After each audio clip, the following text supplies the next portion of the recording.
On January 31st, 1945, Akron University was scheduled to play Brooklyn College in the Boston Garden. It turns out that a group of 5 Brooklyn players decided to throw the game, 4 of whom are shown here. This was front page news, fighting over space with news of the Soviet advance on Berlin. This was considered the worst scandal in college basketball history at the time and was instantly compared with the famous 1919 Black Sox scandal in baseball. And there were all sorts of rumors flying around about other scandals involving college basketball teams. Now I know what you're thinking. You're thinking Goodfellas, right? And yeah, Brooklyn was a really tough place back then with a lot of mob elements. That is true. But the other thing is that there was a lot of crooked play going on in college basketball at that time, like all over the place. And we tend to forget that. Arthur Daly of the New York Times expressed the necessary moral outrage in his column on the subject. But notice here his insinuation that he had heard rumors of games being fixed for the last 15 years. And so, while a couple of sketchy men who probably had mob connections were caught, the underlying problem remained unchecked. Not only did they not solve the underlying problem, but the actual extent of the problem was largely unknown at the time. Now, the truth is that big-time college basketball games actually had been fixed, and had been fixed for quite some time running. They'd been fixed for years, in fact. And there had been scandals in the past, though we only know about the few times where the players turned the gamblers down. The earliest college basketball gambling plot that we know of goes back to January 1927 and old Wabash College. Wabash was a small liberal arts college and was a basketball powerhouse in the 1920s. Benny Duvall, who was the guard for Wabash and one of the star players on the team, was the target of the gamblers. However, in this game in question, Duvall not only refused the gamblers, but wound up leading Wabash in scoring, contributing 18 points to the team's 47-33 victory. Duvall apparently made a number of sensational plays in the game, going out of his way to prove that he was not going to be tempted by money. But the question that should linger in the back of your mind is how many times players were not as honest as Benny Duvall. The problem is that we only know about the times that the mobsters lost, right? Obviously, because the players are not going to tell you that they threw a whole bunch of games for a bunch of money. But what about those times when the gamblers won and nobody said a word? In fact, just a few months before that scandal in Brooklyn, there was almost a disaster. The University of Utah won its first NCAA tournament title in late March 1944. This was one of the most famous victories in school history. A few weeks after the victory, word spread that the gamblers had tried to fix this game too.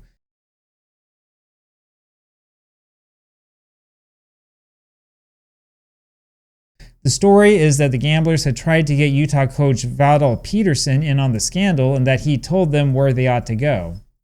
But scandals like that really only showed how deep the corruption had gotten in the sport.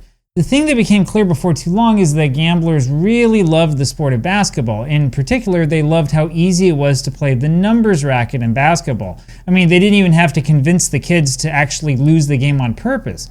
All the gamblers had to do was convince them to fiddle a little bit with the score, to beat the spread, or maybe not to beat the spread. This focus on the spread was actually well known in that University of Utah example and was widely reported in the press. In the late 1940s, New York City College coach Nat Holman made headlines around the country when he directly criticized newspapers for printing the betting odds. Holman noted that there was little the college kids could do to avoid the temptation of big gambling money. And it makes sense when you think about the predicament that those kids were in back then. I mean, it's not like the kids were going to go play professional basketball anyway. And in those days, you couldn't legally make money playing for your school no matter how good you were. While the National Basketball League was technically a thing in the late 1930s and throughout the 1940s, this was far from a major professional league. The NBL was technically a thing, though it made very little money and most of its players had second jobs elsewhere. And so if you were a star basketball player as a kid, you were basically sacrificing the future by playing a game instead of taking your studies seriously.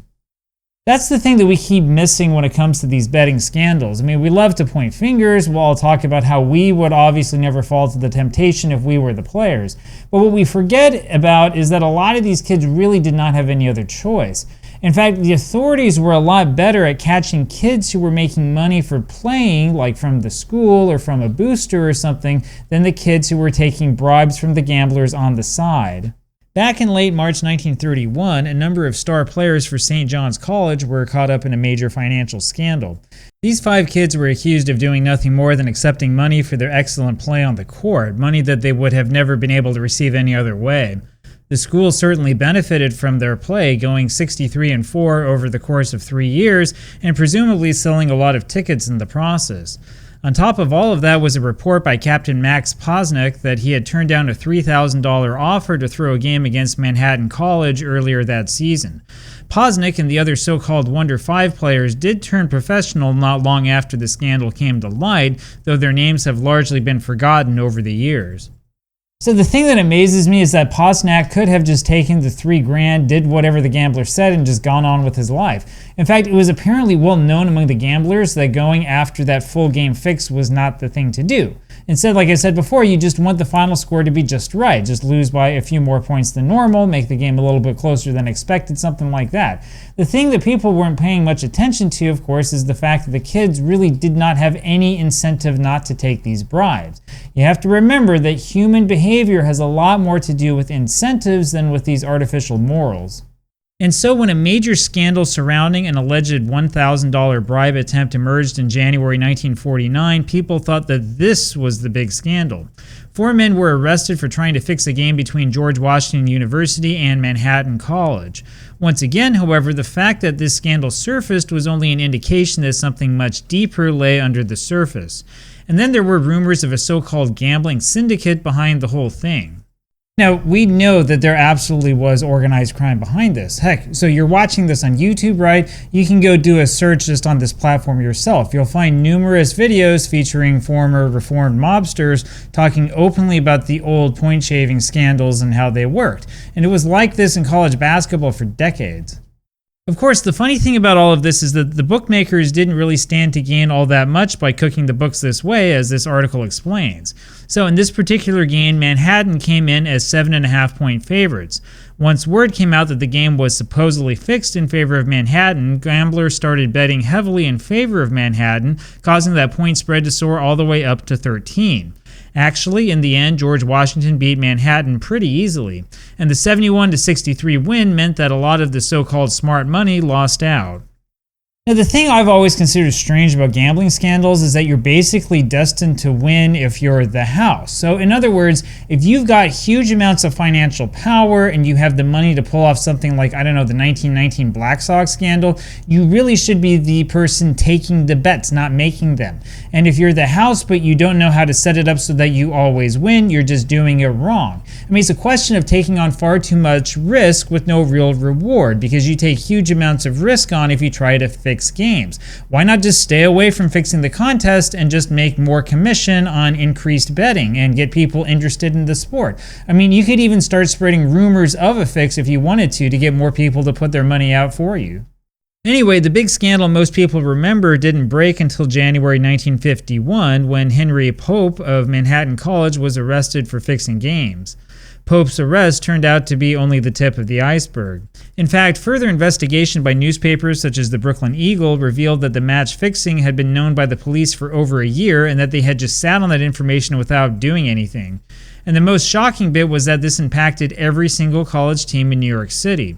The depths of the scandal was just amazing, with star players all over the place implicated. And it eventually turned out that the scandal impacted almost every single basketball team in the whole country. It even got to the point where an NBA referee named Sol Levy was implicated for taking over $3,000 in bribes from gamblers. When the investigation ended, 35 players from 7 colleges admitted to taking bribes in a 4-year period. We're talking about like 86 games that were fixed in all, being played in 17 different states.